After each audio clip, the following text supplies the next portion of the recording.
Në episodin e kaluar, ju na folët për fjalët që po humbim, për këngë që edhe na emocionojnë dhe për zakone që i mbajmë mend edhe kur nuk i praktikojmë më. Por sot, nuk kemi mbledhur vetëm për të kujtuar ato, por për të biseduar me bashkëfshatarët tanë mbi një çështje shumë të rëndësishme. A duhet ruajtur apo ndryshuar folklori dhe ritualet shqiptare? A duhet t'i ruajmë ashtu siç kanë qenë, apo duhet t'i përshtasim me kohët ku jetojmë?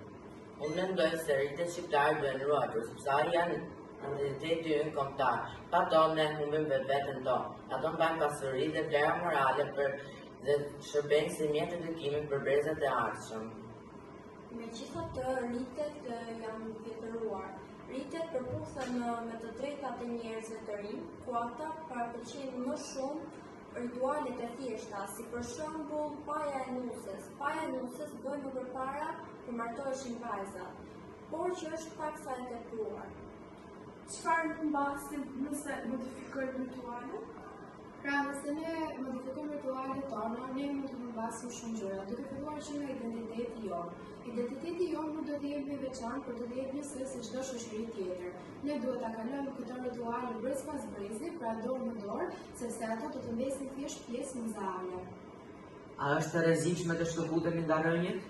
Dhe unë mendoj që është rrezikshme të shkëputemi nga rënjët, sepse një njeri pa rënë është një gotë pa ujë, që ne të kemi në të ardhmen, duhet të dimë se çfarë kemi kaluar. A është folklori më i fortë se moda? Po, sepse moda ndryshon çdo vit. Por folklori ka qëndruar për shembull. Ai është provuar ka kohë dhe ka një qëndrueshmëri që moda nuk e ka. Sot dëgjuam mendime të ndryshme. Disa thanë se fjallori duhet ruajtur, disa të tjerë se duhet përshtatur me kohët ku jetojmë. Por, pavarësisht ndryshimeve, të gjithë janë dakord për një gjë. Folklori nuk duhet harruar. Folklori nuk është thjesht e shkruara, është kujtesa jonë, gjuha jonë, mënyra se si sillemi, kënga që na bashkon dhe zakoni që na mban pranë njëri tjetrit. Nëse e ruajmë vetëm në libra, ai ftohet. Nëse e harrojmë, ai humbet. Por nëse e kuptojmë dhe e jetojmë, ai vazhdon të jetojë bashkë me ne. Ruajtja e folklorit nuk do të thotë film pas, por të ecim përpara pa harruar rënjët nga ne film. Dhe kjo është përgjegjësia jonë si brezi i ri. Mirë takofshim në episodin e radhës. Jemi duke pritur mendime